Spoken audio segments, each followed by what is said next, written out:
E agora, na segunda reportagem especial sobre a crise humanitária que afeta o povo Yanomami, você vai ver que discussão política e jurídica contribuiu com a tragédia. Quem são os responsáveis e o que poderia ter sido feito e não foi para evitar as mortes de centenas de povos originários?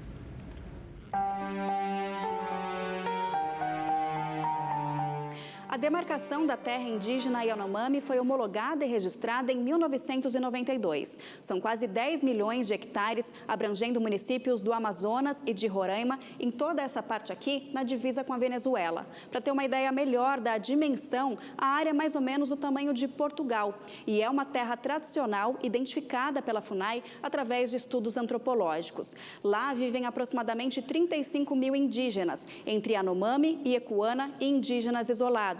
Mas nos últimos anos, o território chegou a ser ocupado por quase 40 mil garimpeiros ilegais. A busca pelo ouro e cassiterita nas terras Yanomami, localizadas em Roraima e no Amazonas, foi intensificada ao longo dos últimos 4 anos. O garimpo ilegal destruiu mais de 3 mil hectares e afetou 110 comunidades indígenas. Com as águas contaminadas, a fuga dos animais de território explorado e a chegada de doenças antes não registradas fez com que os Yanomami perdessem as condições de uma alimentação adequada. Com isso, quase 600 crianças morreram por desnutrição, malária e infecções respiratórias durante o último governo. Para especialistas, existe uma ligação direta da gestão Bolsonaro com o agravamento da crise humanitária na região. No mesmo dia da cerimônia de posse, já são assinados os primeiros decretos esvaziando as competências da FUNAI. Então começa aí uma série de atos administrativos, de decisões políticas e de desmontes financeiros e também os aparatos fiscalizatórios protetivos, não apenas do meio ambiente, mas das terras indígenas. Há cerca de 30 anos, em 1993, já afetados pela busca pelo ouro, o povo Yanomami vivenciou um confronto armado entre garimpeiros. O episódio ficou conhecido como Massacre de Hashimu. A chacina, que vitimou 16 indígenas, foi classificada e julgada como genocídio. Agora, o ministro da Justiça e Segurança Pública, Flávio Dino, determinou a abertura de inquérito policial para apurar se a crise humanitária se enquadra como um novo crime de genocídio. O genocídio pode ocorrer com uma série de medidas concatenadas, ações e omissões que levam ao extermínio daquela cultura. Seja o extermínio cultural, etnocídio, seja o extermínio físico, o genocídio. A Polícia Federal entrou com investigação para apurar se houve omissão de agentes públicos. Em janeiro, o Ministério Público Federal afirmou que entre 2019 e 2022, o governo foi cobrado a atuar contra os invasores, mas não o fez. Entre os crimes de violência, a PF também investiga o assassinato de 3 indígenas por garimpeiros em Roraima no dia 5 de fevereiro.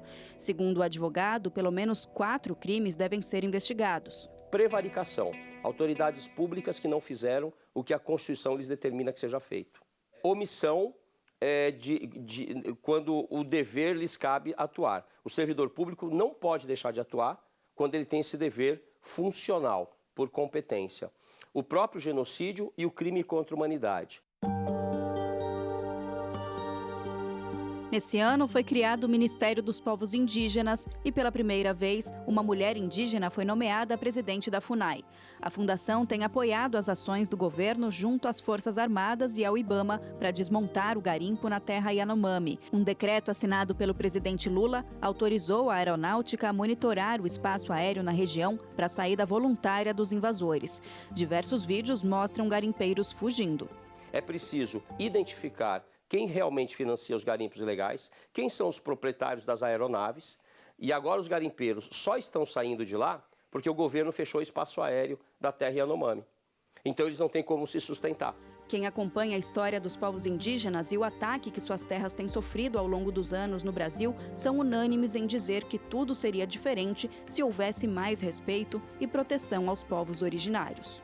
Os Yanomami, assim como a maioria dos povos indígenas, eles são autossuficientes, né? Quando as terras deles são protegidas, não estão invadidas por pessoas de fora, eles são autossuficientes. Na floresta, eles conseguem tudo o que eles precisam, de comida, medicamento, ferramentas, instrumentos para fazer abrigo. Então, eles não dependem de ninguém de fora se a terra deles está protegida, né? E eles têm vivido assim há gerações, há milhares de anos. Enquanto houver atuação garimpeira dentro do território indígena Yanomami, essa situação não vai ser resolvida, né? A presença deles é o que causa essa situação de saúde que